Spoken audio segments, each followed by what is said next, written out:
sou o professor Jardel Lima e hoje eu convido vocês para juntos discutirmos sobre a educação à distância, sobre esta metodologia do ensino à distância, do ensino remoto, do ensino online.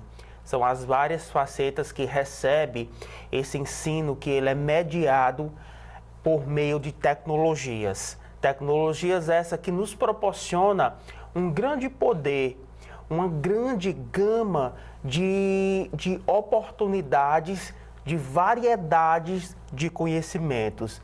Então hoje nós vamos discutir sobre este conceito, algumas indicações, alguns livros que eu passarei para vocês, que é de obrigatoriedade fazer esta leitura, para que nós, professores, para que nós, no nível que nós nos encontramos hoje, nós possamos estar inseridos de forma intelectual, de forma síncrona neste movimento, nesta tendência que ao longo da nossa conversa nós vamos ver que é uma tendência que já existia.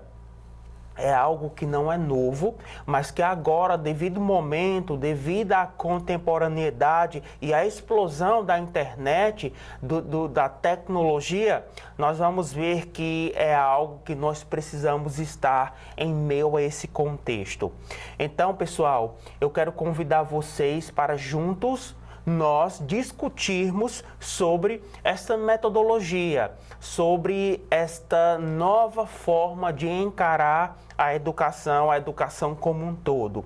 Então, eu preparei o meu material, junto nós vamos acompanhando essa discussão, então, passo a passo, ok? E então, posteriormente, nós podemos marcar um próximo encontro para fortalecermos e discutirmos mais à luz de alguns autores, certo? Pessoal, então eu queria iniciar essa aula falando um pouco sobre, fazendo algumas reflexões. A primeira reflexão eu quero trazer sobre uma garota que me impressiona muito quando eu vi, me impressionou muito quando eu vi a história dela. Chama-se Rivânia e em uma reportagem ela passou por um momento, por uma inundação na casa dela, uma ribeirinha, e essa garota, ela perdeu tudo. Ela perdeu tudo.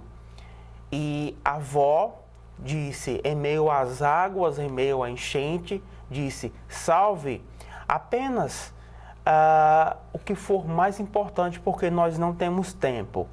E aí Rivânia, ela salva a sua mochila com alguns livros. E essa matéria, ela repercutiu muito no Brasil. Ela foi convidada posteriormente para alguns programas para ser ajudada. Porém, o que nos chama a atenção, o que fez com que ganhasse tanta repercussão, foi o ato, foi a visão desta garota. A única coisa, naquele momento, que Rivânia pensou em salvar foi a sua mochila com alguns livros.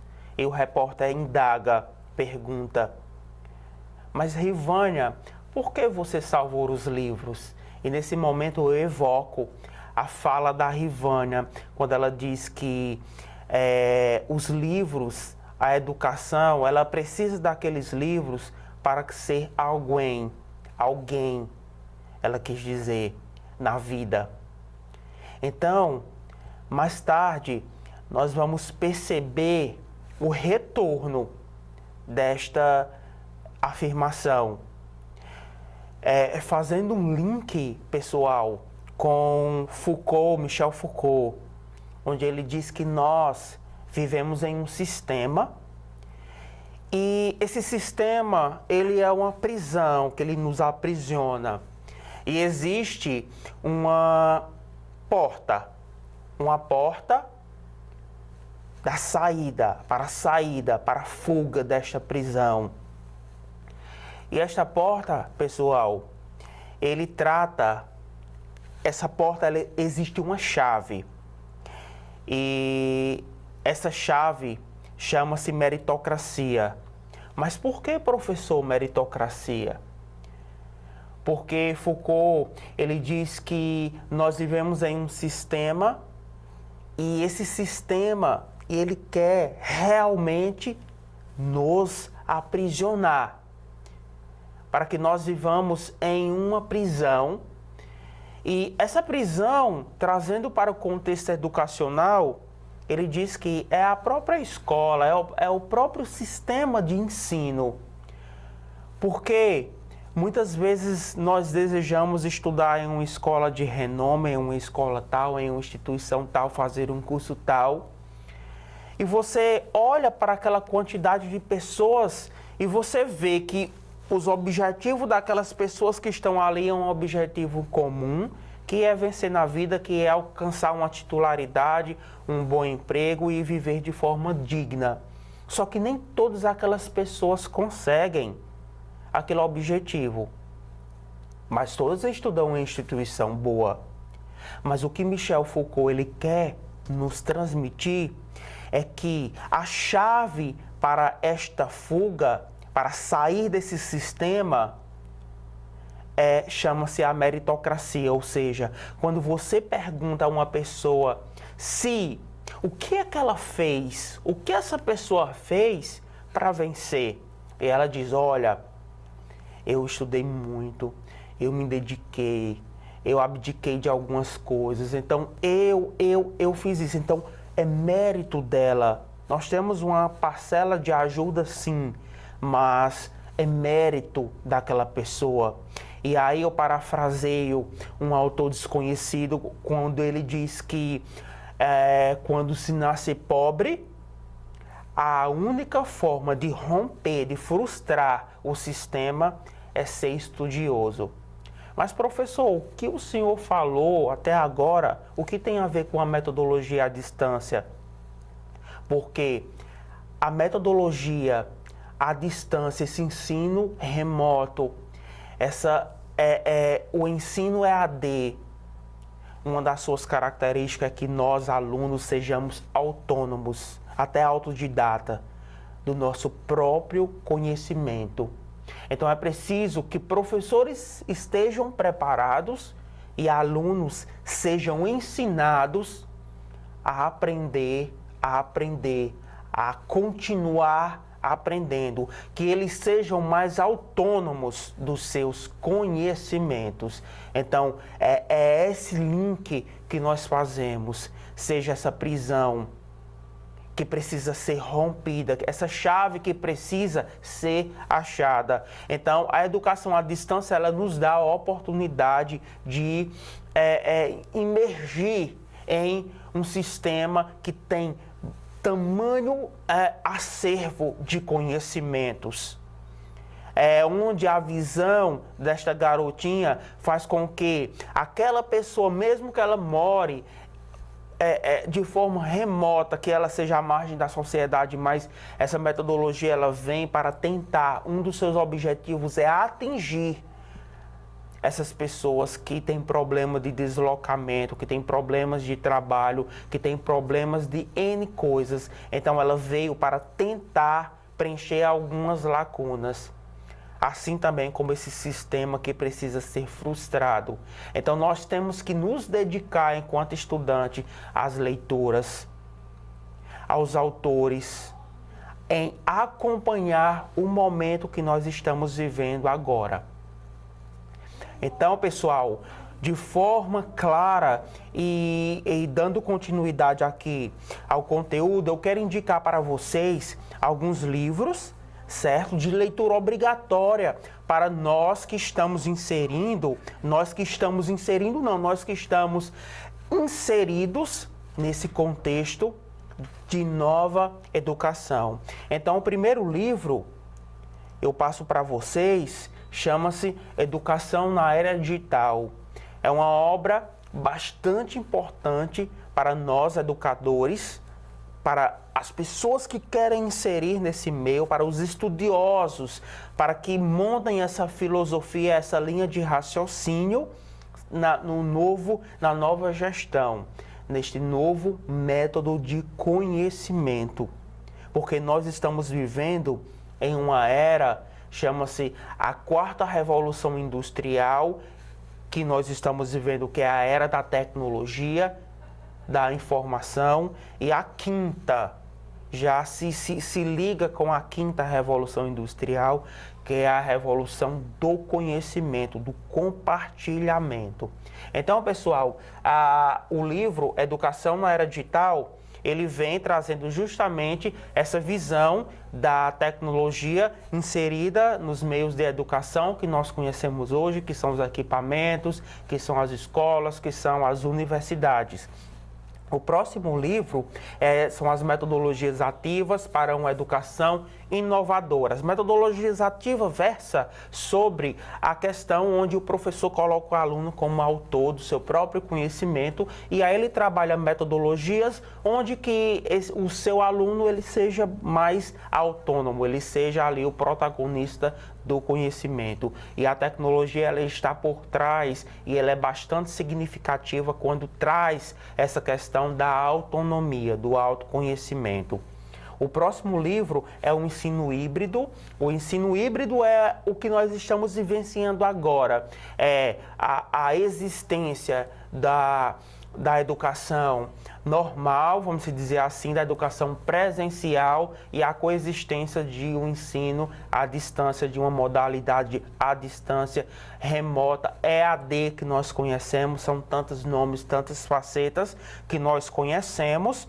Porém, nós precisamos não só conhecer, mas nós precisamos vivenciar, certo? E o próximo livro, Sala de Aula Invertida, traz justamente o contexto ali das metodologias ativas, onde o papel do professor, ele passa a ser agora o papel não de um mediador, mas na tecnologia, no ensino à distância, a gente chama de um tutor, e os alunos eles passam a ser mais protagonistas e autônomos do seu conhecimento. Realmente é uma visão que nós temos ali das tendências do ensino tradicional e do ensino progressista, onde Paulo Freire busca justamente essa questão da liberdade, do poder da educação, onde quando eu te dou conhecimento, eu te dou mais liberdade, eu te dou mais livramento, eu te dou mais atitude enquanto pessoa, enquanto ser humano, ok? Então, são esses 4 livros que eu trago para vocês. São leituras obrigatórias para nós que estamos querendo inserir, que estamos querendo viver, nos adaptar a esse novo método de ensino-aprendizagem. Tem uma frase aqui que ela diz: educar não é fazer alguém aprender, é ensinar esse alguém a como continuar aprendendo. Então, pega para ti. Então, faz uma reflexão em cima dessa linha de raciocínio. Nós temos que continuar aprendendo. E essa nova metodologia, as novas metodologias, as tecnologias, elas são criadas justamente para facilitar a vida do homem. Esse é o pensamento de uma tecnologia socioeducativa, ok? Então, pessoal, vamos começar a falar um pouco sobre a educação à distância. Educação à distância é algo que não é novo, é algo que já vem há alguns anos, há algumas décadas. Quando se fala em metodologia do ensino à distância, é preciso que haja um discernimento entre a metodologia à distância que já existia ali nos anos 90, nos anos 80, nos anos 70. Professor, e já existia sim, já existia. Lembra quando nós tínhamos o ensino por correspondência? Quando era muito forte ali o ensino de eletrônica, o ensino de datilografia e outros setores, por meio de revistas, jornais, rádio, televisão, Telecurso 2000.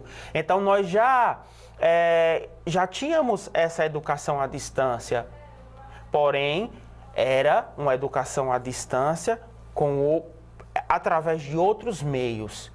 A educação à distância que nós queremos falar agora, que nós estamos vivenciando agora, é uma educação mediada por tecnologias digitais. É uma próxima cadeira, um próximo módulo que nós precisamos ver também essas tecnologias digitais. Quais são essas tecnologias? Porque elas estão ligadas, elas estão conectadas.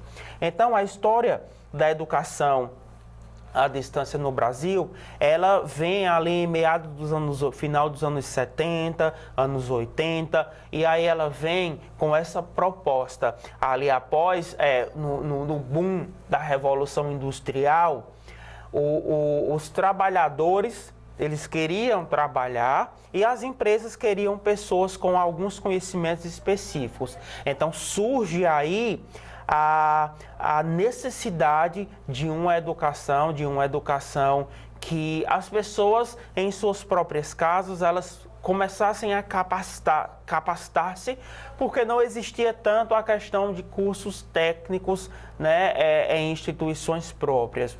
Então, nessa boom da Revolução Industrial, vem essa questão da educação por meio de revistas, jornais, rádios. E aí, ao passar dos anos, há um aprimoramento dessas metodologias, certo? Ali a gente tem um marco que no ano de 96, uma lei aí, a Lei de Diretrizes e Bases da Educação Brasileira, no seu artigo 80, oficializa essa educação à distância, já uma educação ali que já era mediada por tecnologias, certo, da época, e já acompanhando a era digital também, em 96. Então, esse artigo aqui define, a definição está presente no decreto de 5.622, do ano de 2005, e esse decreto ele está inserido na LDB de 24, 94, 98, que regulamenta o artigo 80, certo? O artigo 80, que versa sobre a LDB, onde ele diz que a educação à distância no Brasil é uma modalidade educacional na qual a mediação didático-pedagógica nos processos de ensino e aprendizagem ocorre com a utilização de meios tecnológicos da informação. Lembra das TICs? Tecnologias da Informação e Comunicação. Então, justamente são as TICs aqui, as Tecnologias de Informação e Comunicação, com estudantes e professores desenvolvendo atividades educativas em lugares e tempos diferentes, diversos. Eles não precisam estar ali de forma presencial para que esse ensino, para que essa interação ela possa acontecer, certo? Então, o campo da educação está sendo pressionado por mudanças tanto na área da metodologia, da aprendizagem, como também na abrangência da educação, conforme coloca alguns autores. Pessoal, outra coisa que eu quero também chamar a atenção é para a educação à distância em outros países. Como assim, professor, em outros países? Sim, a educação à distância, quando nós falamos sobre este tema, ela não é particular do Brasil. Ela começa ali nos Estados Unidos, se não me engano, na cidade de Boston. Começa a interação de uma formação através de revistas, através de jornais, e aí vem seguindo para outros países. E cada país ele ganha uma nomenclatura própria de chamar esse ensino através dessas metodologias. No Reino Unido, nós conhecemos como estudo ou educação por correspondência. Nos Estados Unidos, estudo em casa e estudo independente. Na Austrália, estudos externos. Na França, teleensino ou ensino à distância. Na Alemanha, estudo ou ensino à distância. Então, na Espanha, Portugal, então alguns países ganham algumas nomenclaturas de acordo, claro, com as suas experiências, desde ali do momento em que nasce essa nova forma de ensinar, de aprender. Então, quando nós falamos de tecnologias, do ensino por meio de tecnologias, nós falamos também sobre uma forma. Quais são as formas dessa aplicação? Certo? Então, são atividades. Quais atividades nós podemos desenvolver por meio dessas tecnologias? Duas atividades que nós podemos estar utilizando para esta educação. A primeira atividade é síncrona, ok? O que seria, professor, então, atividade síncrona? Síncrona é algo que está sincronizado naquele momento, ou seja, aluno e professor estão de forma online, estão interagindo, o aluno pergunta, o professor responde, vice-versa, o professor faz questionamentos, os alunos também respondem. Então, essa forma online, essa forma interativa, de forma imediata, onde professor e aluno precisa interagir naquele momento, chama-se de atividades síncronas. Temos como exemplo chat, videoconferência, os games, hoje os games multiusuários, são jogos que aceitam ali vários membros e esses membros se comunicam ali através dessas plataformas. Então também é uma atividade síncrona. E tem, por outro lado, uma atividade assíncrona, que é o que está acontecendo agora conosco. Eu estou gravando essa aula para que posteriormente vocês possam assistir. E algumas dúvidas vocês podem entrar e deixar no chat. Desculpa, no chat não. Vocês podem deixar no fórum de discussão algumas perguntas, alguns questionamentos e posteriormente o professor tutor ele vai te responder. Porém, em momentos diferentes, em tempos diferentes, em ambientes diferentes. Então, essa forma de educação não conectada de forma online chama-se atividade assíncrona, ok? E no Brasil, a educação à distância teve o seu início no século XX, em decorrência do processo da industrialização, como eu já falei, onde as pessoas precisaram se capacitar, precisaram ter algo para trabalhar nas empresas que naquele momento estava procurando por mão de obra, uma mão de obra mais qualificada. Em 78, cria-se o telecurso, um projeto da Fundação Padre Anchieta e da Fundação Roberto Marinho. Então, eles criam esse telecurso que chamava-se Telecurso Segundo Grau. E aí, posteriormente, esse telecurso ele migra para uma nova forma, que é o telecurso que nós conhecemos a sua última fase, que chama-se o Telecurso 2000, onde ele não só falava sobre os conteúdos do ensino médio, mas também foi incluído um conteúdo técnico, uma modalidade de mecânica, justamente para atender à demanda do mercado. E aí as pessoas que faziam esse curso, eles saíam com esse diploma, com essas características também de ter feito um curso técnico. E aí cria-se também ali nos anos 90 o canal Futura, onde é um canal que estaria destinado, no caso, destinado a conteúdos mais educativos, a conteúdos onde instigue a produção de materiais, a uma educação com mais qualidade. E já mediado por mídias sociais como a televisão. Em 95 foi criada a Secretaria de Educação à Distância, o CEED, onde trouxe várias definições sobre essa metodologia, sobre o que se tratava, e ali todos estavam conhecendo essa nova forma de ensinar. E aí, em 96, vem a regulamentação pela LDB sobre essa educação à distância, sobre algumas leis que provavam que era uma educação que tinha eficiência.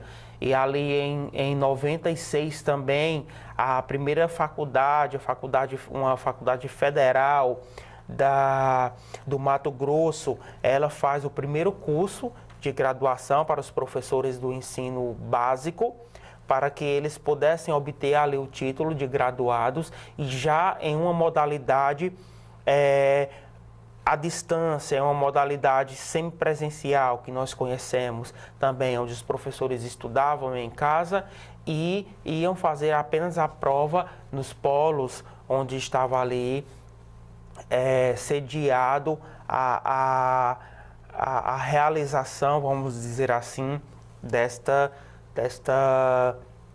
metodologia. E eu quero convidar vocês agora para vermos um pensamento aqui de Belloni, onde ele diz que a educação aberta e à distância aparece cada vez mais no contexto da sociedade contemporânea, com uma modalidade de educação extremamente adequada e desejável para atender às novas demandas educacionais decorrentes das mudanças da nova ordem da economia mundial.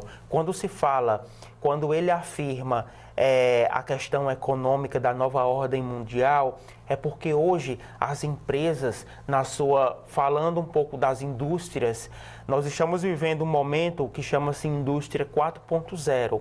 E essa indústria 4.0, ela trata justamente sobre as tecnologias, sobre a inserção de tecnologias nas indústrias, nas empresas, onde é necessário uma nova educação, onde é necessário que, assim como os trabalhadores na Revolução Industrial tiveram que aprender algumas coisas sobre a mecânica, alguns pontos mais específicos sobre o trabalho braçal, que não fosse um trabalho somente braçal, hoje as indústrias, as empresas estão passando novamente por essa fase, mas agora é em torno da tecnologia, das tecnologias de ponta, tecnologias de última geração.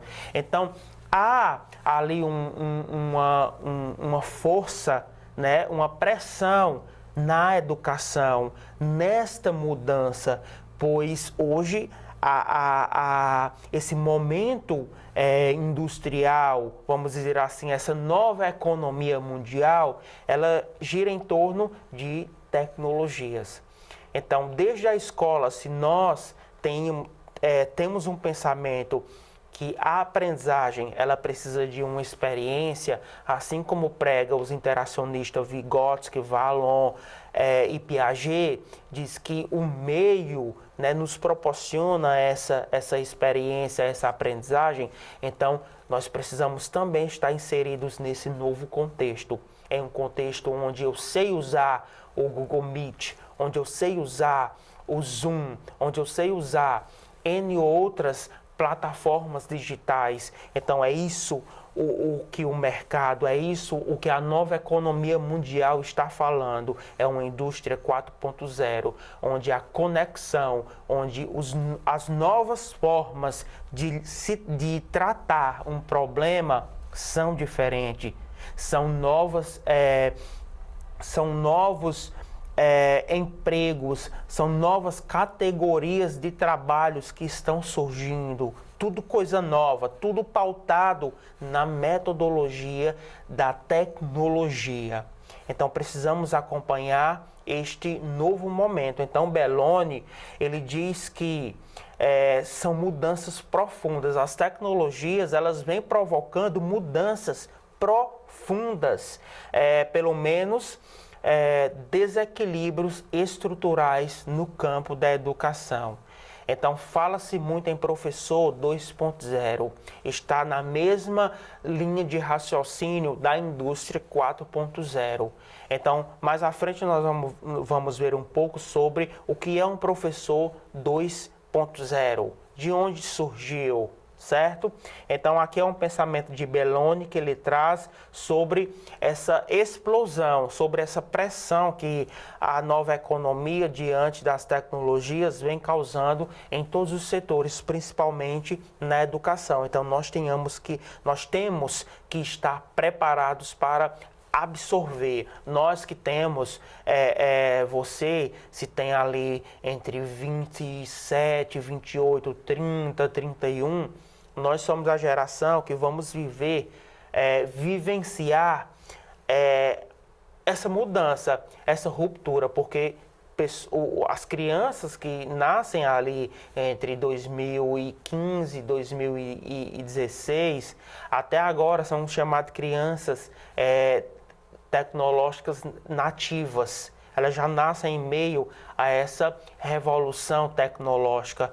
E nós que já temos essa idade ali entre os 20, 25, 25, 28, nós estamos vivenciando aí essa mudança extraordinária de várias rupturas no meio da nova economia, que são essas tecnologias de ponta, ok? E aí eu trago o pensamento de Alvin Toffler, onde ele diz que os analfabetos do século XXI não são aqueles que não sabem ler ou escrever, mas aqueles incapazes de aprender, desaprender e aprender de novo. Então, precisamos aprender de novo, precisamos realmente estar aptos a novas mudanças. Sabemos que existe ali uma resistência, mudança, todos nós temos ali uma resistência à mudança, nós queremos permanecer na nossa zona de conforto, mas trazendo o diagrama do desenvolvimento, ele diz que a primeira zona é a zona do conforto, depois a zona do conforto é a zona do medo, onde nós temos medo de encarar um novo desafio. E quando você vence a zona do medo, você entra na zona da aprendizagem e depois na zona de sucesso. Então é preciso que nós estejamos abertos e aptos a manusear, a aprender essas novas tecnologias. Okay?